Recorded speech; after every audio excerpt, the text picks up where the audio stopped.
Hello and welcome. मेरा नाम हसनैन बदामी है और आज हम आगाज कर रहे हैं एक सब्जेक्ट का विच इज एडवांस ऑडिटिंग।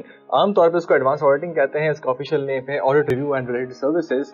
लोग आमतौर पे इसको बहुत लाइटली लेते हैं और समझते हैं कि बड़ा आसान पेपर है, समझ में आ जाता है, ठीक है, सब कुछ है।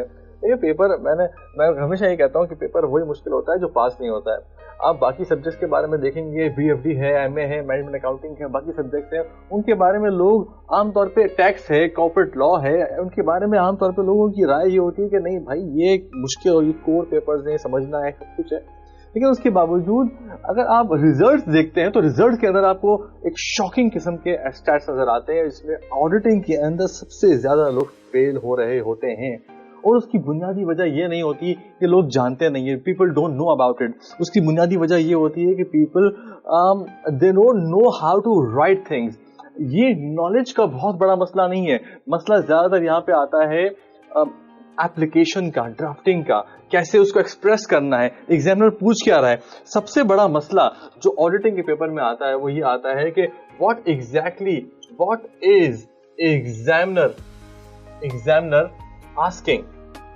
पूछ क्या रहा है, सवाल क्या है। बिकॉज सवाल इतने वेग होते हैं कि उसके कितने सारे मतलब निकलते हैं। How would you deal the situation, या for example what course of action would you take.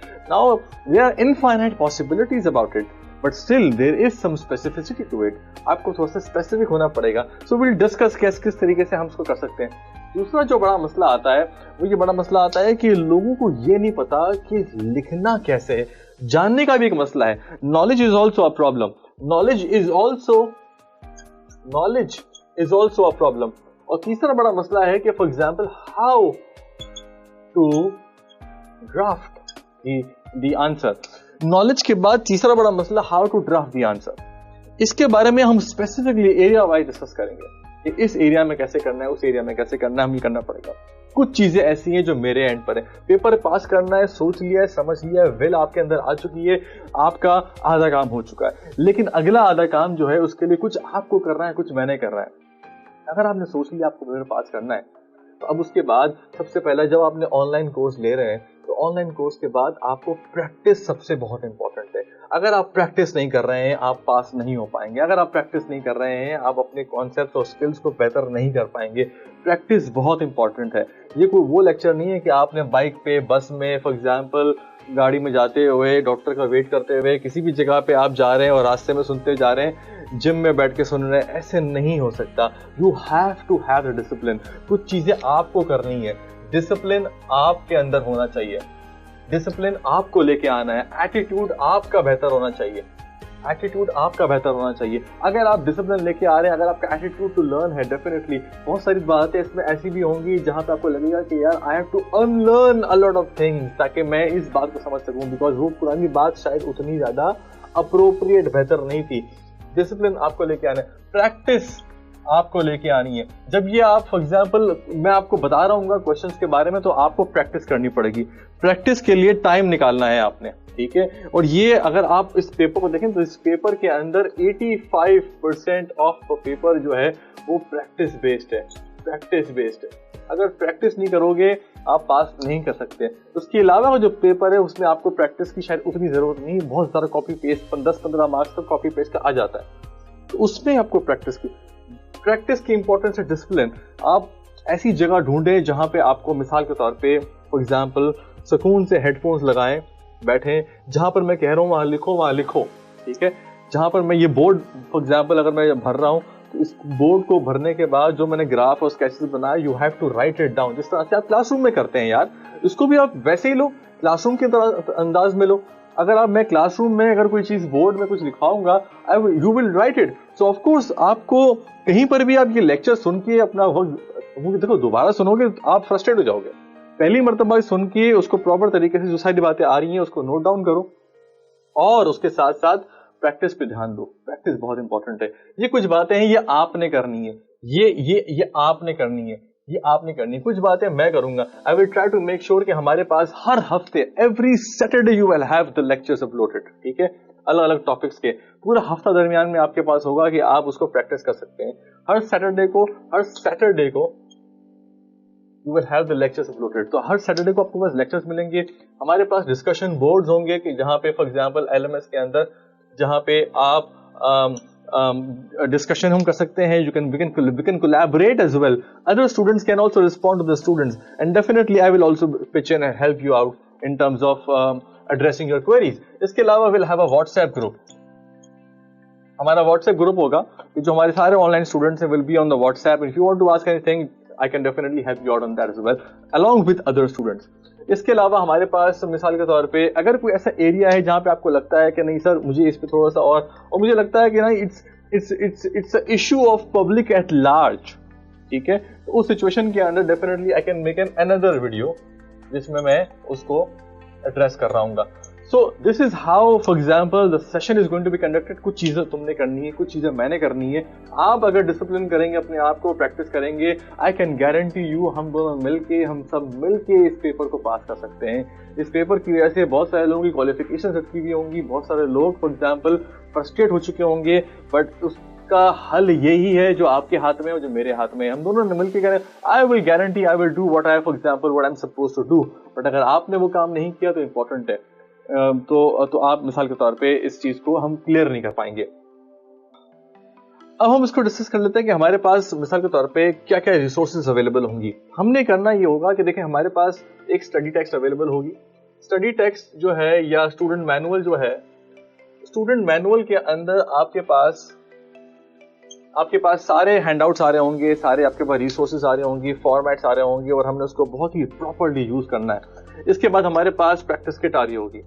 Practice kit जो है वो मैंने हर एरिया की अलग अलग बनाई है। तो वहां पे आपको ICAW, ACCA, ACCA P7, ICAP के और इसके अलावा जो हमारी ICAP की CFAP 6 की प्रैक्टिस किट है उसमें से भी क्वेश्चंस बन रहे होंगे। तो उसके क्वेश्चंस भी आपके सामने आ रहे होंगे और वो क्वेश्चंस भी हम लोग कर रहे होंगे। तो हमारे पास प्रैक्टिस किट के अंदर एरिया वाइज बने हुए हैं, तो वो definitely you can download that. आप उसको डाउनलोड भी कर सकते हैं। You want to print out, आप उसको प्रिंट आउट निकाल के आप उसको फॉर एग्जांपल कर सकते हैं।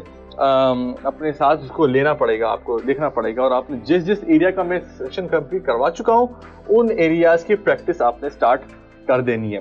ये बात हमारी समझ में अब आ गई है, ठीक है जी। प्रैक्टिस किट हमारे पास रिपोर्टिंग के एरिया की अलग है, रिस्क असेसमेंट की अलग है, ऑडिट रिस्क के एरिया की अलग है, अदर एश्योरेंस स्टैंडर्ड्स की जो हमारे पास क्वेश्चंस आते हैं उसकी अलग है। उसमें कैश फ्लो फोरकास्ट, AUP वगैरह, इसके रेलेटेड सर्विसेज वगैरह भी इसमें इंक्लूडेड है। इसके अलावा हमारे पास कोड ऑफ एथिक्स और ISQC की अलहदा प्रैक्टिस किट है, उसकी अलहदा क्वेश्चंस है। वो डेफिनेटली आपके पास ये चार प्रैक्टिस किट्स है, चार प्रैक्टिस किट्स है और एक आपके पास स्टडी मैनुअल है। इसके बाद साथ साथ हमने ये भी देखना है कि देखो ICAP के पास पेपर्स, ICAP में सवाल कोर्स तो बहुत बड़ा है, ठीक है, इतना बड़ा कोर्स है कि अब आप उसको डील करना फॉर एग्जांपल पूरा अगर हमने नॉलेज के पर्सपेक्टिव से हमने सेशन डिजाइन किया तो बड़ा मसला हो जाएगा, बिकॉज वो तो फिर खत्म ही नहीं होगा। नॉलेज आप जिंदगी भर लेते रहिएगा, ये आपकी अपनी जिम्मेदारी है जो कि आपने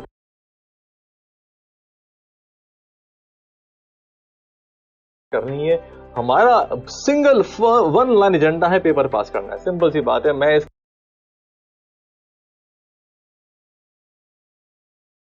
अलावा और किसी एजेंडा के ऊपर नहीं हूं, मैं सिर्फ इसी एजेंडा के ऊपर हूं कि मुझे पेपर पास करवाना है, हमने मिलकर पेपर पास करना है। अब अगर पेपर पास करना है तो जरा ICAP का पास पेपर एनालिसिस देख लेते हैं।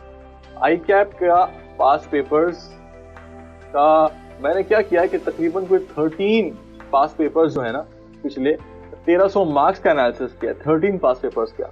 उसमें नजर ये आया कि ऑडिट रिस्क का एक एरिया आता है। इसमें कौन कौन से क्वेश्चंस आते हैं? इसमें क्वेश्चन इस तरह के आता है कि यार इसमें सवाल इस तरह से आएगा आपको कि यार आप प्लानिंग स्टेज पर खड़े हुए, ये आपके सामने मिसाल के तौर पे पूरा ऑडिट है और आप मुझे बताएं कि इस ऑडिट के अंदर इस क्लाइंट के ऊपर कौन कौन से पॉसिबल मिसस्टेटमेंट्स हो सकती हैं, कौन कौन से रिस्क आएंगे और उसको आप एड्रेस कैसे करोगे। इस तरह का क्वेश्चन आता है ऑडिट रिस्क के अंदर। इसमें फिर एनालिटिकल फॉर्म में भी होता है, मिक्स फॉर्म में भी होता है, वो फिर हम डिस्कस करेंगे जब हम इस एरिया के ऊपर प्रॉपर्ली बात कर रहे होंगे।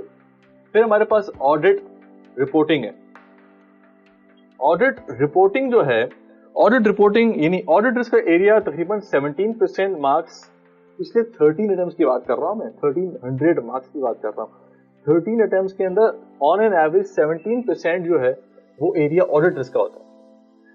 ऑडिट रिपोर्टिंग जो है वो हमारे पास तकरीबन कोई 31% एरिया ऑडिट रिपोर्टिंग है। इसमें कौन से क्वेश्चंस होते हैं, इसमें कभी कभार वो आपको ड्राफ्टिंग करने को दे देता है, रिपोर्ट की ड्राफ्ट करें, बताएं भाई मॉडिफिकेशन है ड्राफ्ट करें आप। इसमें कभी कभार वो आपसे कहता है कि सिचुएशन है, सिचुएशन के अंदर आप बैठे हैं और इस सिचुएशन में आप आइडेंटिफाई करें कि आपका कोर्स ऑफ एक्शन क्या होगा या इम्प्लीकेशन क्या आएगी ऑडिट रिपोर्ट के ऊपर। कोई मिसस्टेटमेंट है, कोई इशू है, कोई कंप्लायंस का इशू है, कोई पेनल्टी है, कोई प्रोविजनिंग का इशू है, 10 तरह के इश्यूज आपके और देखने आपने देखा भी है प्रैक्टिकली ऑडिट में होते हैं, उसकी रिपोर्टिंग का क्वेश्चन आता है। फिर हमारे पास आता है audit execution. Audit execution, audit execution का जो एरिया होता है उस एरिया के अंदर आपके पास तकरीबन कोई 8% मार्क्स का एरिया आता है। इसमें आमतौर पे वो कोई दे देता है कोई एरिया और कहता है कि बताओ कि इसका प्रोसीजर क्या होगा, इनके प्रोसीजर्स को ड्राफ्ट करो। तो procedure basically procedure, audit procedures draft करने का एरिया होता है। फिर हमारे पास चौथा बड़ा एरिया होता है कोड ऑफ, बिल्कुल सही आपने सोचा, कोड ऑफ एथिक्स का and ISQC। Code of ethics तकरीबन ये भी 17%, ये तकरीबन नहीं, मैं एग्जैक्ट बता रहा हूं आपको, 17% मार्क्स का जो एरिया है वो कोड ऑफ एथिक्स का होता है, 17% मार्क्स। तो 17% मार्क्स ऑडिट रिस्क का, 31%, 8%, 17%, इसको आप ऐड करेंगे तो तकरीबन 73% एरिया आपका इन 4 एरिया से कवर हो रहा है, इन 4 एरिया से कवर हो रहा है 73%। 80-20 रूल के हिसाब से अगर परेटो एनालिसिस करो तो देखते हो कि यार अगर आप इनके ऊपर काम कर लो 73 मार्क्स आपके सामने है, अगर आप इनके ऊपर काम कर लो। फिर आपके पास 5%, 4%, 3% के एरियाज आते हैं कैश फ्लो फोरकास्ट के और आपके अदर एश्योरेंस के और आपके AUP के और आपके रिस्क असेसमेंट, यानी उसके अदर एरिया, छोटे छोटे एरियाज आपके आते रहते हैं। कभी कभार वो कंट्रोल वीकनेस के क्वेश्चन पूछ लेता है, वो भी आ जाता है। तो कहता भैया होता है इस सिस्टम के अंदर ये पूरा प्रोसेस है, सेल्स है, कैश है, फॉर एग्जांपल इन्वेंट्री है, परचेज है, जो भी है, इस प्रोसेस के अंदर बताओ वीकनेस क्या है। इस तरह के क्वेश्चंस भी आते हैं। अब इस तरह के क्वेश्चंस तो आते हैं बट वो डेफिनेटली, बाकी आपकी अगर मैं बात करूं, बाकी 10 से 15% जो है ना वो आपके कॉपी पेस्ट के भी आते हैं। आप जरा देखोगे ना आप स्टूडेंट मैनुअल के अंदर, तो मैनुअल के अंदर आपको नजर आएगा कि मैनुअल में ICAP पास पेपर एनालिसिस के अंदर मैंने पूरा चार्ट दिया है, उसको भी आप देख सकते हो।